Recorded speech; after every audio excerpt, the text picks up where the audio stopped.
Salam à tous les amoureux de Première Ligue et bienvenue sur French PL pour ce débrief du derby de Manchester. Un derby sous haute tension où les deux équipes voulaient absolument gagner. Une première bataille en Première Ligue entre Pep et Amorim. On est donc parti pour ce débrief où j'ai pas mal de choses à dire. Déjà, on va commencer par les 11 de départ où on le sait, côté Citizen, il y avait énormément d'absents. On retrouve un 11 très offensif avec uniquement Ruben Dias comme défenseur central de métier. Côté United, on a quelques surprises dans ce 3-4-2-1 avec la confirmation de Bruno Fernandes dans ce double pivot, la titularisation de Dalot à gauche et la titularisation aussi de Mason Mount derrière l'attaquant.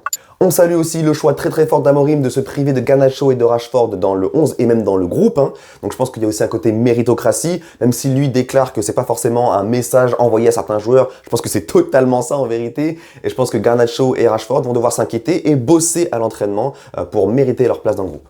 Et ce qu'on remarque d'entrée dans ce match, c'est l'animation très offensive des Citizens, puisque généralement, on n'avait que 2 joueurs en retrait et tout le reste des joueurs étaient impliqués finalement offensivement. On peut le voir ici, où Gvardiol va rejoindre le milieu et laisser Walker et Dias seuls derrière. Également ici, on voit sur cette phase offensive, tous les joueurs de City qui sont impliqués, seuls 2 joueurs de City ne sont pas dans l'image, donc toujours Dias et Walker qui sont restés en retrait. Et également ici, on peut le voir à la relance où on a encore Dias et Walker avec Gvardiol dans double pivot. On a donc une animation très offensive de la part de City qui voulait marquer d'entrée et on les a vus en première mi-temps beaucoup insister à gauche avec Doku, ça passait quasiment que par là et c'est vrai qu'ils sont tombés sur un rock avec Mazraoui qui avant l'heure de jeu peut-être s'est fait passer une fois peut-être avant l'heure de jeu, après l'heure de jeu peut-être 1 ou 2 fois supplémentaires, mais globalement le Marocain fait un immense match et Doku a eu beaucoup de mal à créer des vraies occasions de but. Côté United, je garde quand même beaucoup de réserves par rapport à ce Bruno dans le double pivot. Alors évidemment, je comprends pourquoi il le met là, parce qu'il est tellement bon techniquement que dans la fluidité du jeu, il t'apporte quelque chose d'assez unique. Comme je l'ai dit plusieurs fois sur la chaîne, c'est pour moi le seul joueur vraiment world class dans l'effectif. Par exemple, un renversement de jeu pareil, c'est totalement ce que peut apporter Bruno, et c'est très fort. Mais la blessure de Mason Mount très tôt dans le match a vu rentrer Mainoo dans le double pivot, et on a vu du coup Bruno remonter derrière l'attaquant. Et les Mancuniens, vous me direz ce que vous en pensez en commentaire, mais moi je trouve que, en fait, il n'y a pas de tergiversation à avoir. Bruno doit être haut sur le terrain. Il a ce truc offensivement, cette folie. Tu peux aussi combiner avec lui efficacement. Il doit être présent dans le dernier tiers. Je vois ce qu'il apporte clairement au milieu de terrain, mais je pense qu'un Mainoo peut aussi apporter quelque chose de très intéressant à ce niveau-là. Et je pense que d'entrée de jeu, il aurait dû mettre Mainoo dans le double pivot et Bruno derrière l'attaquant. Globalement, cette première mi-temps va être assez pauvre en occasion. City ira quand même chercher l'ouverture du score sur coup de pied arrêté. D'ailleurs, United qui encaisse 42% de ses buts cette saison sur coup de pied arrêté. Il faut trouver une solution. 42%, c'est vraiment beaucoup. On le voit encore aujourd'hui. Il ne concède pas tellement d'occasions dans le jeu.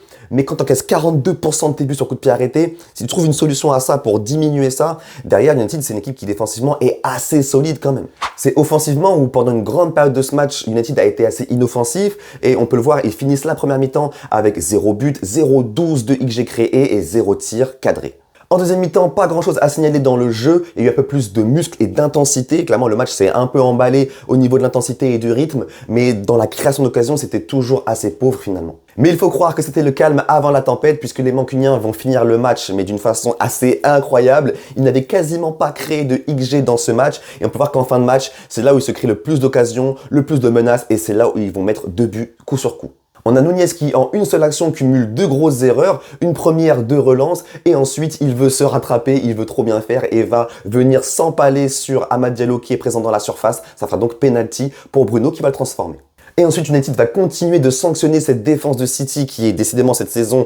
C'est vraiment compliqué et on l'a vu dans ma vidéo, notamment sur la recrue idéale pour chaque club du Big Six. On a sorti des stats aussi par rapport à ça. City défensivement, c'est catastrophique. C'est vraiment catastrophique. Mais en fait, je dirais que c'est catastrophique dans les 2 surfaces, que ce soit dans la leur ou aussi dans l'autre où on a, si Haaland ne marque pas clairement, si Haaland et Gvardiol ne marquent pas, City ne marque pas en fait. En ce moment, c'est clairement ça. Et donc Diallo qui va faire un magnifique appel avec un très bon ballon de Martinez et c'est un but tout simplement magnifique. Ce ballon qui va venir à lober Ederson et ensuite la finition. C'est clairement un des plus beaux buts de la saison en Première Ligue. L'Ivoirien qui n'a cessé de créer, de provoquer et qui est récompensé avec 2 actions magnifiques qui donnent la victoire à son équipe. Ce match va donc finir avec une possession équilibrée, également 10 tirs de chaque côté et à noter quand même 10 tacles de plus de la part d'United par rapport à City qui en deuxième mi-temps surtout a vraiment montré du muscle. Et juste avant de passer au top et flop, à noter la très belle performance de Martinez, qui est le joueur sur la pelouse qui a le plus fait progresser le jeu par la passe, mais aussi par la conduite de balle. Allez, on passe maintenant au top les frérots et je vous ai mis en petit les notes SofaScore pour ceux que ça intéresse. Et en fait sur cette image-là, je suis censé mettre les tops des deux équipes. Hein. C'est pas que United et après City, mais il n'y a pas de top côté City en fait. Il n'y a pas de top. Évidemment Gvardiol marque, mais défensivement c'est compliqué. Foden et Kevin De Bruyne ne font pas des mauvais matchs, mais pour moi ils n'ont pas assez apporté finalement. Donc c'est assez compliqué. Même Silva a fait un bon match en vérité, mais j'ai pas envie de mettre de top côté Citizen aujourd'hui. C'est encore une défaite, une seule victoire sur les 11 derniers matchs pour City. Jamais j'aurais cru dire ça. Franchement, en tout cas sous l'ère Guardiola, jamais j'aurais cru dire ça. Et donc on a Mazraoui, Ugarte qui fait un très bon match au milieu. Il était très bon techniquement, il s'est proposé et dans le duel on le connaît. Il gagne la plupart de ses duels dans ce match et il trouve des très bonnes passes. Non, franchement, il a fait un très gros match. Mazraoui qui, on le sait, a très bien tenu son couloir. Maguire qui fait un bon match. Toujours là, dans la surface, présent, à dégager les ballons. Et il n'a pas fait de dinguerie aujourd'hui, en tout cas pas que j'ai en tête. Bruno qui marque, Bruno qui est important dans le jeu, Bruno qui a récupéré peut-être 10 ou plus de 10 ballons dans ce match. Il fait énormément de... Enfin, il est vraiment sans ballon, il est primordial. C'est le joueur qui démarre le pressing et qui presse le mieux. Donc, très belle prestation de la part de Bruno, j'ai vraiment aimé. Martinez, une assist et une belle prestation dans l'ensemble. Et enfin, Ahmad, qui est pour moi l'homme du match. Il provoque le penalty, il a provoqué pendant tout le match et il marque un superbe but à la fin pour donner la victoire. Prestation world class de la part d'Ahmad aujourd'hui. Au niveau des flops, maintenant, on va retrouver les deux numéros 9. Il n'y en a pas assez de leur part, je trouve. C'est deux joueurs qui, quand ils ne marquent pas, n'apportent quasiment rien, en fait. Et pour les deux, c'est assez redondant cette saison. Ok, il y a des matchs où ils vont marquer, on va dire bravo, mais... il n'y a pas assez. Il n'y a pas assez de contribution dans le jeu de leur part, je trouve. Surtout Højlund, je m'attends à plus de lui. Haaland, on sait que voilà, l'équipe doit jouer pour lui. Mais Højlund, je m'attends quand même un petit peu plus de sa part. Et Dalot, qui fait un match assez compliqué quand même. C'est les deux seuls Mancuniens qui, pour moi, étaient un peu en dessous. Et Nunez, forcément, avec sa fin de match, clairement, il peut être que dans les flops, même si son match dans l'ensemble n'est pas catastrophique.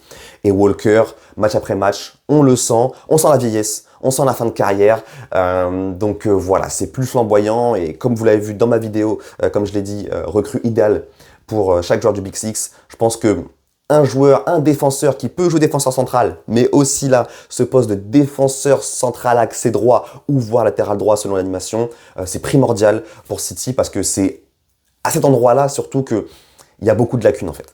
Voilà les frérots, merci d'avoir suivi ce débrief. Je m'en vais regarder le match de Chelsea pour le débriefer ensuite. On se retrouve à très bientôt sur French PL. Ciao.